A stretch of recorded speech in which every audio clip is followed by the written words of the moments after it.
Hello student, welcome in today's session. In last video, we have learned about the kingdom Monera. Now, we are moving towards the kingdom Protista, the second kingdom of five kingdom system, which is given by R.H. Whitaker. According to the cell organization and body organization, the organisms belongs to kingdom Protista. They are unicellular and eukaryotic. R.H. Whittaker यांनी दिलेल्या five kingdom सिस्टीमच्या डायग्राममध्ये kingdom प्रोटिस्टाला दुसरं स्थान आहे. आणि जर आपण बॉडी ऑर्गनायझेशन आणि सेल ऑर्गनायझेशनचा विचार केला तर किंगडम प्रोटिस्टाचे मेंबर हे कसे आहेत? They are primitive type of plant, primitive type of animal, primitive type of fungi. They are unicellular but eukaryotic. Kingdom Monera ते किंगडम प्रोटिस्टा कसं इव्हॉल्युशन झालेलं आहे, कसा बदल झालेला आहे? सेल सिंगलच राहिलेले आहेत ऑर्गॅनिझम्सच्या. But nucleus changes from prokaryotic to eukaryotic. What do we mean by eukaryotic organism? The organisms belongs to kingdom Protista. Kingdom Protistaचे organisms कसे आहेत? पहिलं महत्त्वाचं कॅरेक्टरिस्टिक्स आपण बघूयात. The organisms are unicellular. Okay? They are made up of single cell and the nucleus is well developed. Unicellular म्हणजे single सेलपासून बनलेले आणि यूकॅरियोटिक या शब्दाचा अर्थ होतो eu means well develop, evolved and karyotic means the karyon having the nucleus.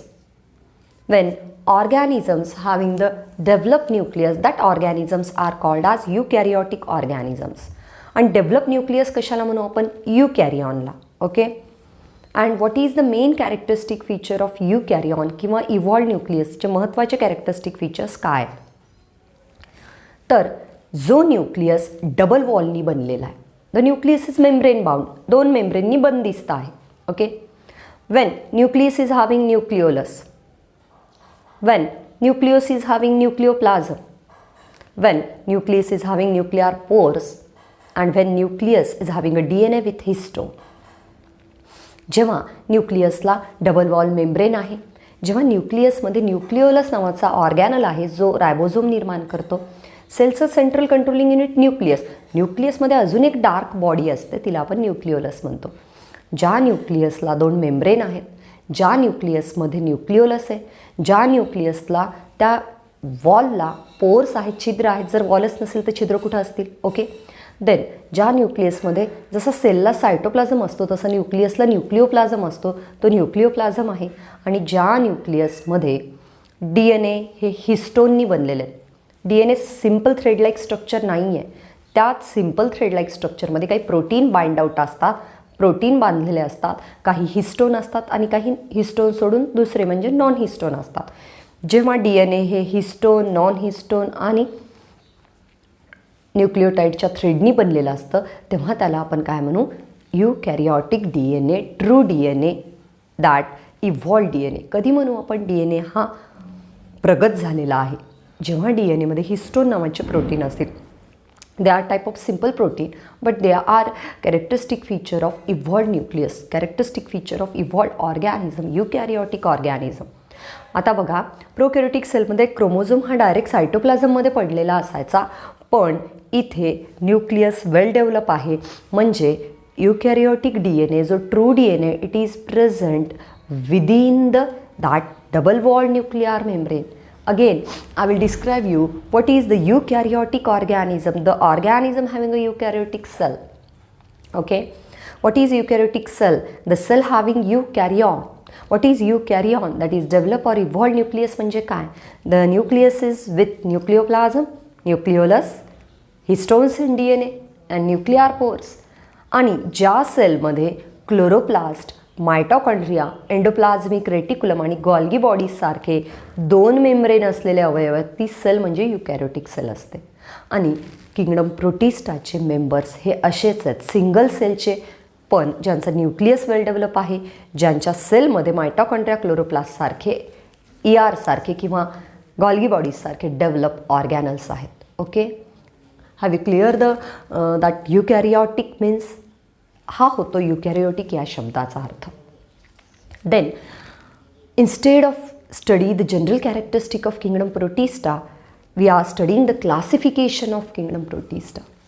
Kingdom Protista, it is divided into 5 classes.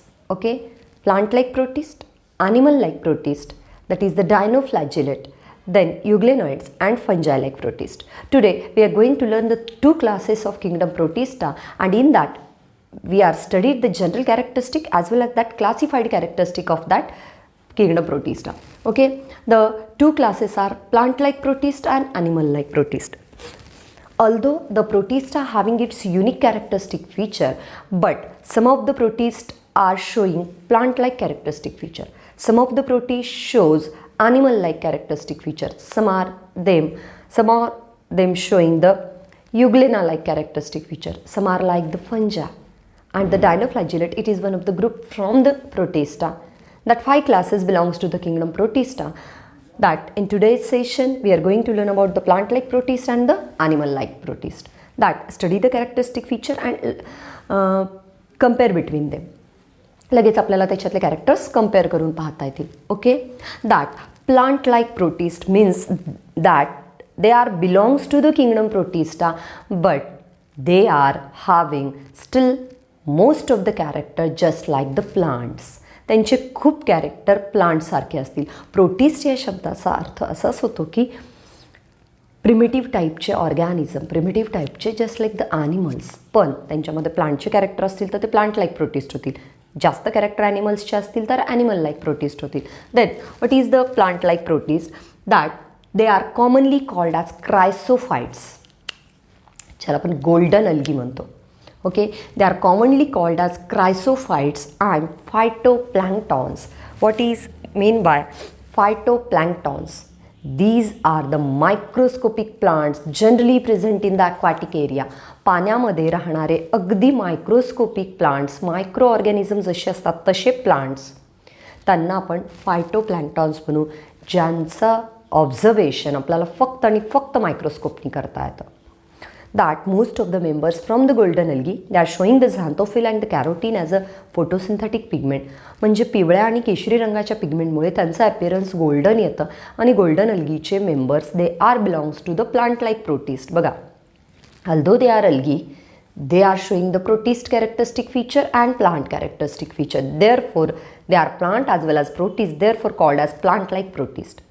Algae आहे पण प्रोटिस्टाचे कॅरेक्टर दाखवते, त्यामुळं दोन्हीचे कॅरेक्टर्स असतील तर त्यांना आपण प्लांट पण म्हणू शकतो आणि प्रोटिस्टा पण म्हणू शकतो.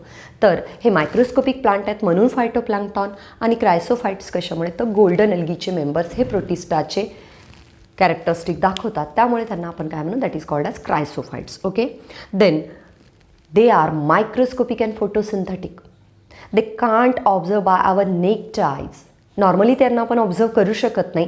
दे नीड द मायक्रोस्कोप. उघड्या डोळ्यांनी आपण त्यांना पाहू शकत नाही. याचा अर्थ डोळे बंद करावे लागतात असा आहे का? नाही. याचा अर्थ त्यांना ऑब्झर्व करण्यासाठी आपल्याला मायक्रोस्कोपची गरज लागते. त्यांना आपण डोळ्यांनी ऑब्झर्व करू शकत नाही. They can't observe by our normal eyes. Then they are photosynthetic means they prepare their own food because they are plant. बघा, प्रोटिस्ट आहेत पण त्यांच्यामध्ये महत्त्वाचे कॅरेक्टरिस्टिक फीचर हे प्लांटसारखे असतील. What are the photosynthetic organism? When organism prepare their own food with the help of CO2, water, many gases, many catalysts, and they prepare their own food to form the carbohydrate just like a glucose. And when organism prepare its own food with the help of sunlight, it is called photosynthetic organism. And when organism prepare their own food with the help of chemicals, it is called as chemosynthetic organism. But what is photosynthetic? That organisms prepare their own food with the help of sunlight. And protists, some protists, they prepare their own food, therefore called as photosynthetic. Okay, then they are called as major producers of the oceans. बघा, हे 3 शब्द कुठले? Autotrophic, that photosynthetic and producers, they are depend upon one another. Autotrophic कुणाला म्हणू? when organism prepare its own food, when organism get their energy by their own, स्वतःची energy मिळवू लागले की त्यांना आपण ऑटोट्रॉफिक ऑर्गॅनिझम म्हणू. जेव्हा ऑर्गॅनिझम हे सनलाईटचा वापर करून अन्न तयार करू लागले की त्यांना फोटोसिंथेटिक म्हणू. आणि जेव्हा ऑर्गॅनिझम स्वतःसाठी आणि इतरांसाठी अन्न तयार करतात तेव्हा त्यांना प्रोड्युसर्स म्हणतो. Plant, they are the major producers of the earth. या पृथ्वीवर सगळ्यात महत्त्वाचे प्रोड्युसर कोण आहेत? झाड आहेत. तसं महासागरातले प्रोड्युसर्स कोण आहेत? अल्गी. आणि अल्गी हे स्वतःसाठी आणि महासागरातल्या इतर प्राण्यांसाठी, इतर फंजायसाठी अन्न निर्माण करतात. तर त्यामुळं प्लांट लाईक प्रोटिस्ट हे जे गोल्डन अल्गी आहेत त्यांना आपण ओशियन्सचे मेजर प्रोड्युसर म्हणतो, महासागराचे महत्त्वाचे निर्माण करते, जे स्वतःसाठी आणि इतरांसाठी अन्न बनवतात, म्हणून त्यांना आपण प्रोड्युसर्स म्हणतो. It is ecological position of the plant like protist. They are the producers of the ocean. महासागरामध्ये राहणारे हे प्रोड्युसर आहेत जे स्वतःसाठी आणि इतरांसाठी अन्न निर्माण करतात. सगळ्याच प्लांट्सला आपण प्रोड्युसर्स म्हणतो. Okay. Then next, plant like protist असतील तरी पण ते प्रोड्युसर्स असतील. फॉर एक्झाम्पल आपण एक बघतोय की mostly they are commonly called as diatoms. And diatoms they are the organism which are showing the structure like the soap boxes which are fitting one upon each other. दोन गोलाकार soap boxes आहेत. एक थोडा लहान आहे आणि वरचा किंचित थोडासा मोठा, आणि वरचा भाग खालच्या भागामध्ये फिट बसतो. Just like this diagram.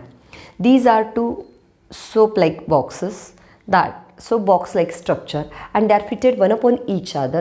In this way the diatom showing the structure, and these outer walls are made up of silica, that is the silicon dioxide, SiO2. Means they are mostly commonly called as diatoms and made up of two soap like boxes. जसं soap बॉक्सचं structure असतं तसं त्यांचं structure बनतं. and they are fitted upon one another and made up of silica, that is the silicon dioxide, SiO2. Okay, then when that plant like protist that died, इतके microscopic हे plant like protists जेव्हा मरतील महासागरामध्ये, after their death their shells are accumulated. त्यांचे जे excretory product आहे त्यांच्या बॉडीमधून निघणारं calcium carbonate म्हणजेच त्यांचे कवच, शेल्स म्हणतो आपण, हे जेव्हा जमा होतात, तर shells are accumulated in the oceans from the plant like protists. त्यांच्या मृत्यूनंतर ते शेल्स जे जमा होतात त्यांना आपण म्हणतो डायॲटमेसियस अर्थ. किंवा ज्या सॉईलमध्ये डायटमची खूप संख्या जास्त आहे आणि तिथं ते मृत पावले, त्यानंतर त्या सॉईलचा वापर फिल्ट्रेशन किंवा सॉईलसाठी केला जातो. त्या सॉईलचं फिल्ट्रेशन युनिट्स तयार केले जातात. दॅट क्रोमॅटोग्राफी म्हणजे कलर्ड पिगमेंटच्या सहाय्याने काही पिगमेंट्सचे मॉलिक्युलर वेट जाणून घेणं. ओके, दॅट कलर टेक्नॉलॉजीच्या सहाय्याने पॉलिशिंग, भिंती किंवा काही सरफेसला पॉलिशिंग करण्यासाठी सुद्धा या अल्गीचा, या प्लांट लाईक प्रोटीजचा वापर होतो. कधी? After the death of diatoms. हे सिलिकॉन ऑक्साईडपासून बनलेले जे डायटम्स आहेत यांच्या मृत्यूनंतर खूप त्यांचे शेल्स जमा होतात, त्यांचे कवचं जमा होतात, आउटर कव्हरिंग्स जमा होतात. And that if it is mixed with the sand or soil, it called as diatomaceous earth, and that is used in the polishing and filtration. Okay, this is about the plant like protists. ते autotrophic आहेत, cell wall सेल्युलोजनी बनलेली आहे, lignin पेक्टिननी बनलेली आहे, अल्जिननी बनलेली आहे. Okay, reserve food material starch असेल. Then they are commonly called as diatoms. ते फोटोसिंथेटिक असतील, ते मायक्रोस्कोपिक असतील. These are the different characteristic features of the plant like protist. They are plant like but they are protist. Okay, next we have to study the animal like protist. The organisms are belong to the kingdom protista. They are unicellular, made up of single cell. They are eukaryotic, म्हणजेच त्यांचा nucleus वेल develop आहे. त्यांच्या न्यूक्लियसमध्ये nucleolus आहे, त्यांच्या न्यूक्लियसमध्ये न्यूक्लियोप्लाझम आहे, त्यांच्या न्यूक्लियसमध्ये nuclear pores आहेत, त्यांच्या न्यूक्लियसमध्ये DNA आहेत आणि ज्याच्यात हिस्टोन आहे. आणि त्या सेलमध्ये क्लोरोप्लास्ट, मायटोकॉन्ड्रिया, एंडोप्लाझमिक रेटिक्युलम आणि गॉल्गी कॉम्प्लेक्स सारखे डबल मेम्ब्रेन असलेले अवयव आहेत. अशी सेल म्हणजे युकॅरियोटिक सेल असेल. आणि या युकॅरियोटिक सेलला जेव्हा सेल वॉल नसेल, that protist called as animal like protist. Okay, they are commonly called as protozoans. जसं आपण प्लांट लाईक प्रोटिस्टला फायटोप्लॅन्क्टॉन्स म्हणतो, they are called as microscopic plants. In that same way, the animal-like protists, they are called as protozoans. Proto means primitive and zoans means animal. Okay, when organisms are commonly called as protozoans, they are animal-like protists. Proto means primitive and zoon means animal. Okay, the animals, the protist which shows the animal-like characteristic feature. आणि first महत्त्वाचं characteristic feature असेल ॲनिमल्सचं. ॲनिमल्सच्या सेलला cell wall नसते. पहिली membrane ही plasma membrane किंवा सेल मेम्ब्रेन किंवा प्लाझ्मा लेमा असते. Okay, the cell wall is totally absent which is a dead covering over the plasma membrane. Then automatically. If they are animals, then they are depend upon the producers, then they are depend upon the plants for the food, means they are simply heterotrophic. Plant like protist हे autotrophic असतील तर animal like protist हे स्वतःचं अन्न स्वतः निर्माण करणार नाहीत, ते कुणावर डिपेंड राहतील, झाडांवर डिपेंड राहतील. They do not prepare their own food, they depend upon others just like the plants for their food, therefore they are commonly called as heterotrophic. Hetero means other, trophic means energy level. They get their energy by the other organisms just like the plants. दुसऱ्यांपासून ऊर्जा मिळवणारे organisms म्हणजे heterotrophic असतील. Okay, they are having the primitive type of animal like the amoeba. Okay, amoeba it is that one of the parasites, but Entamoeba histolytica, it is one of the endoparasite. It lives inside the intestinal area of human beings and other animals, and it causes the amoebic dysentery. It causes the discomfort in the small intestine, therefore food is not properly digested and there is a formation of amoebic colonies in the small intestine and it result into the hyperexcretion. आपण म्हणू खूप toilet लागते आणि त्या टॉयलेटमध्ये त्या अमिबाच्या सिसचं प्रमाण दिसायला लागतं. After examination we can examine it. त्याला आपण अमिबिक डिसेंट्री म्हणतो, म्हणजे toilet with the amoebic colonies. Okay, तर अमिबा हा एंडोपॅरासाइट आहे, इंटेस्टाईनमध्ये राहणारा. Okay, then that amoeba may be paramecium, then the plasmodium, हे तिन्ही जे ऑर्गॅनिझम आहेत यांच्यामध्ये लोकोमोटरी ऑर्गन्स वेगवेगळे आहेत. जर ते ॲनिमल लाईक प्रोटिस्ट असतील तर महत्त्वाचं कॅरेक्टरिस्टिक फीचर असेल animal like protist having the locomotion, हालचाल करतात ते दुसऱ्यावर डिपेंड राहतील अन्नासाठी, त्यांना सेल वॉल नसेल आणि महत्त्वाचं म्हणजे ते हालचाल करतील. They are having the locomotion आणि कशाच्या सहाय्याने करतील तर locomotory organs are pseudopodia. Pseudo means false, podium means legs. False म्हणजे आभासी, भास निर्माण करणारे पायांसारखे स्ट्रक्चर. अमिबाचं स्ट्रक्चर तुम्ही पाहिलं असेल. They are having just like these are pseudopodia. They are false leg, they are look like legs but they are not legs. पायांसारखे दिसतात पण पायांसारखं स्ट्रक्चर नाही आहे, म्हणजे पाय नाही आहेत ते. They are simply contract and relax for the digestion, for the excretion, for the movement. And हे सुडोपोडिया हालचाल करणारे अवयव आहेत. सेलवर असणारे कुठल्याही अलगीच्या फंजायच्या असे सिम्पली जर अमिबावर नसतात सांगते मी, that fine thread like structure small, they are called as cilia. आणि लांब थिक स्ट्रक्चर असेल तर flagella. Okay, just like this. That there is a presence of pseudopodia, cilia and flagella for the locomotion. Okay, cilia having the to and fro movement. Cilia कोणामध्ये आहे बघा, cilia present in the paramecium. एक slipper शेपचा organism आहे, त्याच्यावर small organelles आहेत just like a cilia, जे plasma मेम्ब्रेनपासून originate होतात आणि ते टू अँड फ्रो मुवमेंट करतात. ते पाण्याला, ते स्वतः पुढे जातात, पाण्याला ढकलतात, पाण्याला इकडे तिकडे ढकलतात आणि स्वतः त्यांची मुवमेंट करतात. म्हणजे जसं आपल्या रेस्पिरेटरी कॅनलमध्ये किंवा फूड कॅनलमध्ये जेव्हा सिलिएटेड इपिथिलियमची सिलिया काय करतात, अन्नाला पुढे ढकलतात, आपण मागे येतात, तसं हे पॅरामेशियमची सिलिया पाण्याला पुढे ढकलतात, स्वतः मागे येतात. आणि यामुळे पॅरामेशियम वॉटरमध्ये काय करू शकतो, मूव्ह करू शकतो. They can move with the cilia. That amoeba move with the pseudopodia by the contraction and relaxation movement. सुडोपोडियाची मुवमेंट आहे contraction and relaxation. Okay, that सिलियाची मुवमेंट आहे to and fro movement in the paramecium.